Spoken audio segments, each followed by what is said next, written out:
Bonjour à vous. Le mot français progrès vient du terme latin progressus qui signifie l'action d'avancer, terme que Cicéron emploie comme synonyme d'une marche en avant caractérisée par l'amélioration de la connaissance et de la vertu, mettant ainsi l'accent sur un progrès moral et intellectuel. De façon générale, pour une société ou pour l'humanité, on qualifie de progrès l'évolution dans le sens d'une amélioration, sa transformation croissante vers davantage de connaissances, de confort, de bonheur et de bien-être, le progrès ayant ainsi, en plus de la dimension intellectuelle et morale, une dimension matérielle. Le progrès serait donc un mouvement, une marche qui prend place dans le temps et qui irait dans le sens du mieux. Ce serait une force ascendante, un mouvement irrésistible vers une transformation positive de la société. Le progrès fait de l'avenir un but et un accomplissement, et il fait du temps qui passe un chemin vers la perfection.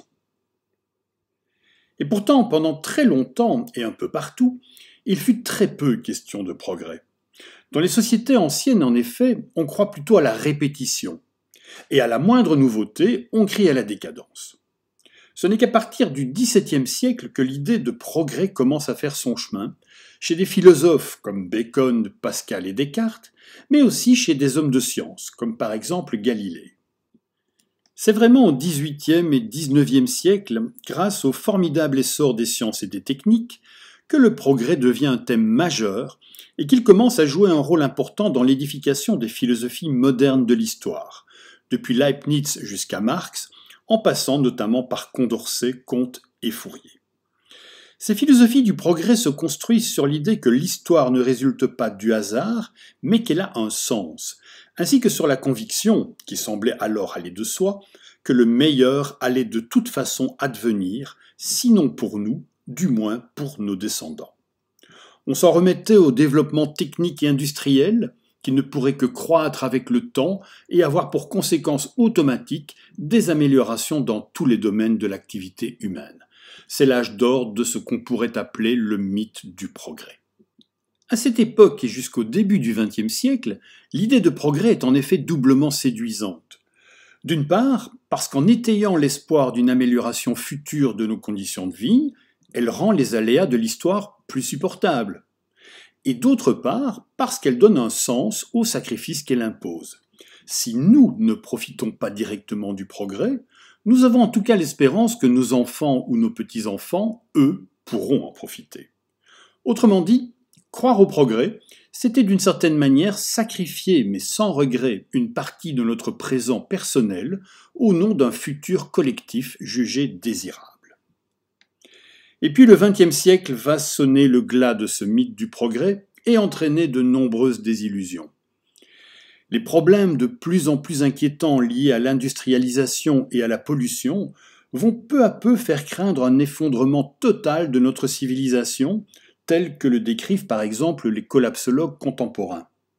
Et puis les guerres mondiales, la montée des totalitarismes et des intégrismes, la misère croissante d'une part de plus en plus importante de l'humanité, le fait aussi qu'une des nations les plus cultivées d'Europe, une des nations où le progrès technologique, scientifique, mais aussi moral et intellectuel était le plus élevé, ait pu commettre l'abomination des camps d'extermination, tout cela a contribué à un désenchantement de plus en plus important vis-à-vis du progrès.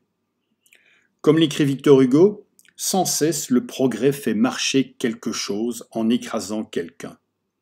Et il est vrai que le progrès a manifestement souvent justifié des formes de domination sur la nature, mais aussi sur des peuples, et en particulier sur des peuples colonisés auxquels l'Occident, avec sa prétention ethnocentriste, se targuait d'apporter les soi-disant bienfaits du progrès et de la civilisation. Aujourd'hui, l'avenir semble avoir disparu, ou en tout cas être bien bouché, et nous vivons dans un présent qui est inquiet du futur. Demain semble porteur de catastrophes en tout genre, d'épidémies, de conflits, et la nature elle-même semble à l'agonie. Demain est devenu synonyme non plus de mieux, mais de pire. Alors, l'idée de progrès est-elle désormais un mythe déchu, une chimère dépassée, ou bien mérite-t-elle d'être repêchée, rafistolée, moyennant peut-être un sérieux lifting ? Peut-être faudrait-il se dire que l'idée de progrès ne suggère pas nécessairement que demain sera par définition mieux qu'hier, mais qu'elle implique plutôt que l'avenir reste ouvert à notre initiative et à notre liberté.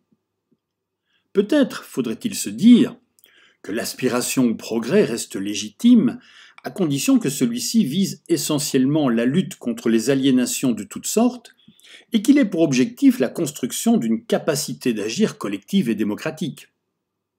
Peut-être faudrait-il se dire que c'est à nous d'agir aujourd'hui pour rendre l'avenir à nouveau désirable.